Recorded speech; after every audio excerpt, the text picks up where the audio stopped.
Good evening and welcome to a new episode of our program, The Daily Debate. It's Wednesday evening.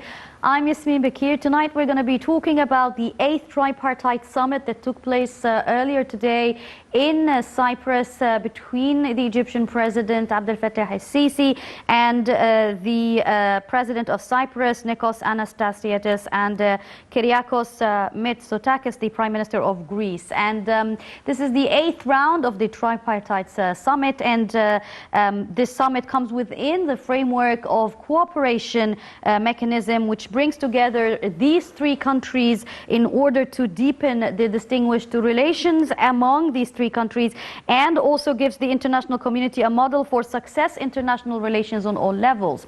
Now, tonight we're going to be discussing to what extent this progressive tripartite summit has been achieving its goals and its agenda, whether from an international law perspective, whether from trade and investment perspective, or even individual relations between these nations. I'm very much delighted to have joining me here in the studio this evening to shed further light on this topic, Ambassador Dr. Samir Burhan, who is the former Assistant Foreign Minister for Treaties and International Law. Good evening and thank you for joining us, Your Excellency. Good evening, Madam. Before we start the episode, allow me to start with the top stories of the headlines this evening. And the Egyptian expats are voting for the parliamentary elections of 2020 in the first stage of the parliamentary elections over 3 days, according to the schedule that has been set earlier by the National Election Authority. The National Election Authority did decide to allow the voting to go through the express mail due to the spread of COVID-19, and the voting in the parliamentary elections will be taking place outside Egypt in 2 stages. The first one will be a phase including 14 governorates, including Giza, Fayoum, Beni Suef, Sohag, Minya, Asyut, New Valley, Qina, Luxor, Aswan, the Red Sea, Alexandria, Beheira, and Marsa Matruh. And earlier, the Egyptian expats did begin to register their data on the official website for the NEA ahead of the parliamentary elections. And the first stage of this election will be kicking off abroad from the period of October the 21st to the 23rd, while it kicks off inside Egypt on October 25th and the 26th. A meeting took place earlier in the Cypriot capital in which the 3 leaders of Egypt, Greece and Cyprus have attended. A press conference followed and there's important statements. Let's take a look at this following report. President Abdel Fattah el-Sisi, his Cypriot counterpart Nikos Anastasiadis, and Greek Prime Minister Kyriakos Mitsotakis held a trilateral summit talks in Cyprus' capital Nicosia on Wednesday. Before returning home, President el-Sisi held a joint press conference with Anastasiadis and Mitsotakis, during which he stressed the significance of the trilateral strategic mechanism and stressed the significance of coordinating political positions facing regional and international files to overcome challenges facing the region's national security.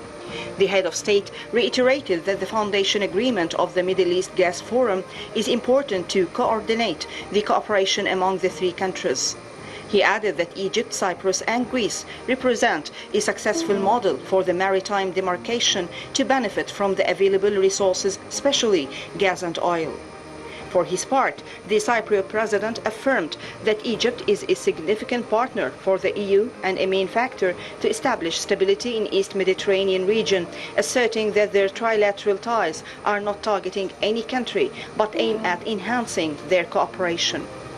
Addressing the press conference, the Greek premier said the cooperation among the 3 countries is a model of understanding and represents their common visions, especially after COVID-19 pandemic and its economic impacts.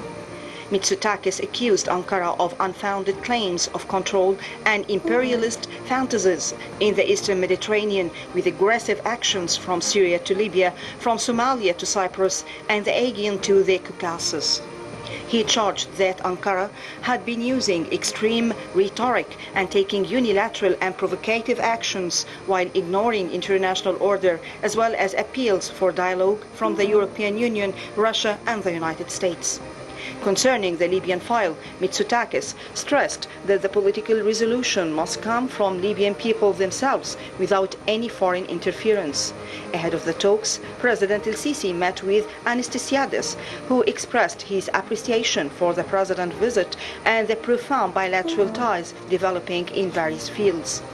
Anastasiades asserted Cyprus' keenness to achieve more tangible steps to enhance cooperation between the two countries, as well as boosting trilateral cooperation mechanism with Greece, especially with the role played by Egypt to maintain stability and peace in the region, and its efforts to counter terrorism and illegal migration. For his part, President El-Sisi hailed the continuous development in bilateral relations, extending his appreciation to Cyprus for its supporting stances towards Egypt, as well as regional and international events and organizations.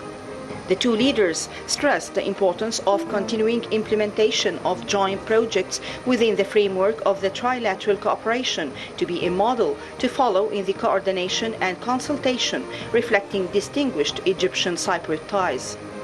They reviewed the latest developments in regional files and crises and efforts exerted to reach political settlements, as well as boosting national institutions to reach political resolutions and attain security and stability in the region. Also, President El-Sisi met with the Greek Prime Minister, during which the head of state expressed Egypt's keenness to expand bilateral ties in various domains. He hailed the demarcation agreement as a big proof of deep ties that bind the two countries. Presidential spokesman Ambassador Bassam Radi said the summit came within the framework of boosting political consultations and exchanging visions regarding challenges facing the Mediterranean and Middle East regions. According to Radi, the summit aims at evaluating the developments in various fields and following up ongoing projects being implemented within the framework of the trilateral mechanism.